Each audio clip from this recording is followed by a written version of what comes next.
সুপ্রিয় দর্শক বন্ধুরা আসসালামু আলাইকুম। আশা করছি আপনারা সবাই অনেক বেশি ভালো আছেন। ভিউয়ার্স, টেকনো কিন্তু আমাদের মাঝে আরো একটি নতুন স্মার্টফোন লঞ্চ করে দিল, যার মডেলটি হচ্ছে টেকনো স্পার্ক 30C স্মার্টফোনটি। এই স্মার্টফোনের লুক ও ডিজাইন কিন্তু পার্সোনালি আমার কাছে অনেক বেশি ভালো লেগেছে, যে কারণে নজর কাড়বে। এই ফোনটিতে ব্যবহার করা হয়েছে IP54 dust and splash resistance. বৃষ্টির ছিটে ফোটা তাই কোনো প্রকার সমস্যা হবে না। MediaTek Helio G81 এর প্রসেসর, 4GB র্যামের সাথে 128GB ইন্টারনাল স্টোরেজ। ব্যাক সাইডে সর্বোচ্চ 50 মেগাপিক্সেলের ক্যামেরার সুবিধা, আরও থাকছে উল্লেখযোগ্য ফিচার। তো টেকনো স্পার্ক 30C স্মার্টফোনটি আপনার জন্য কেমন হবে, ফোনটির প্রাইস কত, ওভারঅল সবকিছু ইন ডিটেলস আলোচনা করার চেষ্টা করব। ফোনটি দিয়ে আপনারা কেমন গেমিং করতে পারবেন সমস্ত কিছু থাকছে এই ভিডিওতে। ভিডিওটি শুরু করার আগে আপনি যদি এখনো পর্যন্ত আমাদের চ্যানেলটিকে সাবস্ক্রাইব করে না থাকেন, সাবস্ক্রাইব করে পাশে বেল আইকনটি অল সিলেক্ট করবেন পরবর্তী প্রত্যেকটা ভিডিওর আপডেট সবার আগে পাওয়ার জন্য। চলুন তাহলে শুরু করে দিই আমাদের আজকের ভিডিও। ফোনটি পোর্টস অফ বাটন নিয়ে বলতে গেলে স্মার্টফোনটির নিচে থাকছে 3.5mm headphone Jack, microphone, type-C port এবং 3D স্পিকার।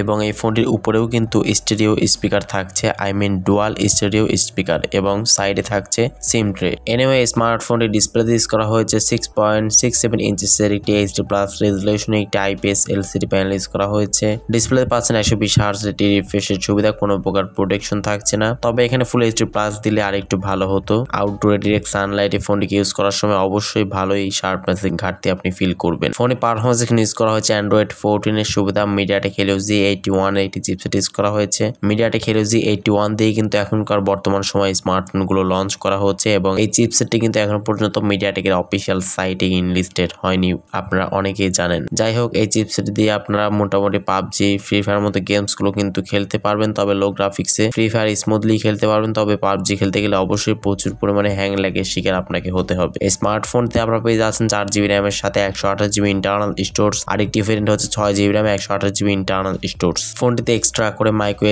SD কার্ড আপনারা ইউজ করতে পারবেন দুটি সিমের পাশাপাশি। ফোনে ব্যাক সাইডে ক্যামেরা নিয়ে বলতে গেলে ব্যাক সাইডে মেইন ক্যামেরা হচ্ছে 50 মেগাপিক্সেল এবং সেকেন্ড ক্যামেরাটি হচ্ছে একটি অক্সিলারি লেন্স ইউজ করা হয়েছে, এবং ফ্রন্টে থাকছে 8 মেগাপিক্সেল একটি ক্যামেরা। ফোনের সামনে পেছনে উভয় ক্যামেরা দিয়ে আপনারা সর্বোচ্চ 1080p তে 30fps এ ভিডিও রেকর্ডিং করতে পারবেন, এবং ফ্রন্টে 8 মেগাপিক্সেল ক্যামেরা থাকছে। এছাড়া ফোনতে আনুষঙ্গিক যে সমস্ত বিষয়গুলো, যেমন লাউড স্পিকার, 3.5mm হেডফোন জ্যাকের পাশাপাশি ডুয়েল স্টেরিও স্পিকারের সুবিধা আপনারা পেয়ে যাচ্ছেন, এবং টাইপ-সি পোর্টের সুবিধা পাচ্ছেন চার্জিং পোর্ট হিসেবে। এবং স্মার্টফোনতে আপনারা পাচ্ছেন সাইড মাউন্টেড ফিঙ্গারপ্রিন্ট স্ক্যানারের সুবিধা। ফিঙ্গারপ্রিন্ট সেন্সরটি যথেষ্ট ফাস্ট এবং অ্যাকুরেট বলে জানতে পেরেছি। তো অ্যাটলাস ফোনে ব্যাটারি নিয়ে বলতে গেলে ফোনেতে পাচ্ছেন 5000 mAh ম্যাসিভ ব্যাটারি সেটআপ এবং 18 ওয়াট একটি চার্জিং সুবিধা। 5000 mAh দেওয়াতে অবশ্যই ভালো পরিমাণে একটা চার্জ ব্যাকআপ এখান থেকে আপনারা পেয়ে যাবেন, এবং 18 ওয়াট চার্জার দিয়ে মোটামুটি ফাস্টলি ফোনটিকে রিচার্জ করে নিতে পারছেন। স্মার্টফোনে বর্তমান 4GB র্যাম এবং 128GB ইন্টারনাল স্টোরেজের বর্তমান অফিসিয়াল প্রাইসটি হচ্ছে 13,999 টাকা, তো অলমোস্ট 14,000 টাকা।